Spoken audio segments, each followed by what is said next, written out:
நாளைக்கான ப்ரோமோல எந்த குடிய வச்சு கேவலமா பேசினாங்களோ அந்த குடியாலேயே ரோகிணி இப்போ கேவலப்பட்டு நிக்கிறாங்க. அதாவது முத்து மேல எந்தவித தப்பும் இல்லை அப்படின்னு தெரிஞ்சதும் குடும்பமே சந்தோஷமா இருக்காங்க. ரவி சொல்றாரு, டேய் இத கொண்டாடுற விதமா இன்னைக்கு ஒரு நாள் மட்டும் நம்ம குடிக்கலாம் அப்படின்னு குடிக்கிறதுக்கான பொருள் எல்லாம் வாங்கிட்டு வந்திருக்காரு ரவி. அதுக்கு முன்னாடி ரோகிணி அண்ட் ஸ்ருதி கிட்ட மனோஜோ ரவியும் குடிக்கிறதுக்கு பர்மிஷன் வாங்கியிருப்பாங்க. அதனால இவங்க எல்லாமே குடிக்கிறதுக்காக ரெடி ஆயிட்டு இருக்காங்க. ஆனா முத்து மீனா கிட்ட எதுவுமே சொல்லல, அவர் குடிக்கிற ஐடியாவிலயும் இல்ல.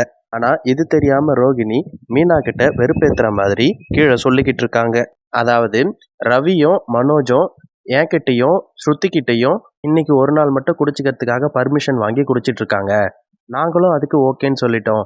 உங்ககிட்ட முத்து ஏதாவது சொன்னாரா? குடிக்கிறதுக்கு ஏதாவது பர்மிஷன் வாங்கினாரா உங்ககிட்ட அப்படின்னு கேக்குறாங்க ரோகிணி. அவர் எப்படி பர்மிஷன் கேட்பாரு? அவர் தான் வாய்ப்பு கிடைச்சாலே குடிப்பாரே.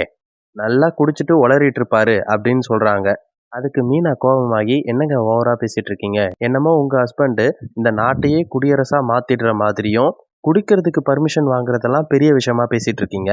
அந்த மாதிரியான தப்பான விஷயத்துக்கெல்லாம் எங்க ஹஸ்பண்ட் என்கிட்ட பர்மிஷனும் கேட்க மாட்டாரு, அவர் குடிக்கவும் மாட்டாரு அப்படின்னு சொல்லிட்டு ரோகிணிய மேல கூட்டு போறாங்க மீனா. மேல போய் பார்த்தா ரவி கூட டீசெண்டா உட்காந்துட்டு இருக்காரு. ஆனா மனோஜ் பாத்தீங்கன்னா நல்லா குடிச்சிட்டு உளறிக்கிட்டு இருக்காரு. ஆனா முத்து பாத்தீங்கன்னா குடிக்கவே இல்லை. இது எல்லாத்தையும் வேடிக்கை மட்டும் பார்த்துட்டு இருக்காரு. இதை பார்த்த ரோகிணிக்கு பயங்கர அவமானம் ஆயிடுது. அட கடவுளே, என்னடா இது மொத்தமா தலைக்கீழ இருக்கே.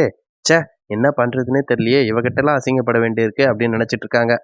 இதை பார்த்த மீனா ரோகிணியை பார்த்து நக்கலா சிரிக்கிறாங்க. ரோகிணிக்கு என்ன சொல்றதுன்னே தெரியாம எல்லாத்தையும் வேடிக்கை பார்த்துக்கிட்டு தலை குனிஞ்சு அவமானத்தில் நிக்கிறாங்க.